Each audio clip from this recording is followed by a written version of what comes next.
বাংলাদেশ ও পাকিস্তানের মধ্যে ২ match test সিরিজের প্রথম টেস্টটি আগামীকাল মিরপুরে শেরেবাংলা স্টেডিয়ামে অনুষ্ঠিত হতে যাচ্ছে। এই টেস্টটি মুশফিকুর রহিমের জন্য অন্যতম একটা টেস্ট, অন্যতম মাইলফলকের টেস্ট, কারণ তিনি এই টেস্ট দিয়ে ১০১তম টেস্ট খেলতে নামবেন, যেটা কিনা বাংলাদেশের কোনো টেস্ট প্লেয়ারদের সর্বোচ্চ টেস্ট খেলার রেকর্ড। এটা একটা অন্যরকম অনুভূতি, অন্যরকম একটা মুহূর্ত। সবাই আসলে এটা নিয়ে অনেক আনন্দিত, উত্তেজিত,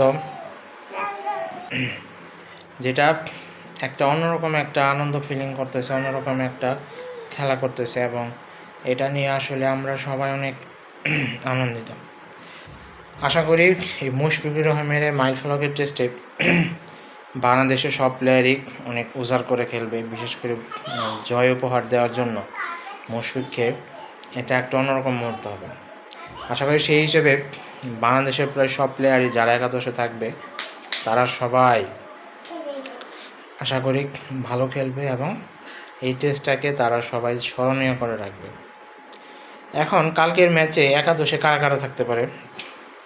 একাদশে থাকতে পারে সাদমান ইসলাম, মাহমুদুল হাসান, মমিনুল হক, মুশফিকুর রহিম, নাজমুল হোসেন, মেহেদি হাসান মিরাজ, অমিত হাসান।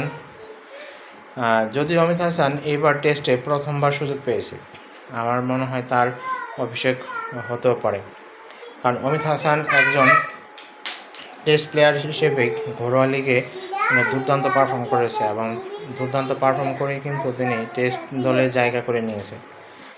তাকে যদি সুযোগ দেওয়া হয় আমার মনে হয় ভালোই হবে, কারণ তাকে সুযোগ দিলে অন্যান্য ব্যাটসম্যানরা অনেক একটু শক্তিশালী হবে, সবার জন্যই সেটা ভালো হবে, দলের জন্য ভালো হবে। তো আশা করি দেখা যাক, কালকে সকালে যখন টেস্টটি শুরু হবে সবাই হয়তো দেখবে, অনেকেই দেখবে, যদিও টেস্ট খেলা অনেকেই দেখতে চায় না, কারণ 5 দিনের লম্বা বিরতির টেস্ট, লম্বা দিনের টেস্ট অনেকেই হয়তো দেখতে চায় না, হলো স্কোর টোর খবর নেই। কিন্তু আশা করি বাংলাদেশ তাদের পাকিস্তানের সাথে প্রথম টেস্ট ম্যাচটি জিতে যাবে এবং সিরিজটিও জিতে যাবে।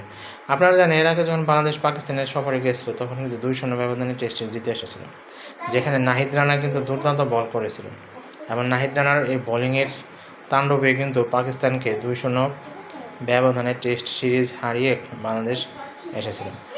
আশা করি এখন আপনি একটা জিনিস খেয়াল করে দেখবেন, দেশের মাটিতে বাংলাদেশ বিগত 6টি টেস্টের মধ্যে মাত্র 1টি টেস্ট জিতেছে, সেখানে দেশের বাইরে 6 টেস্টের মধ্যে বাংলাদেশ 3টি টেস্ট জিতেছিল।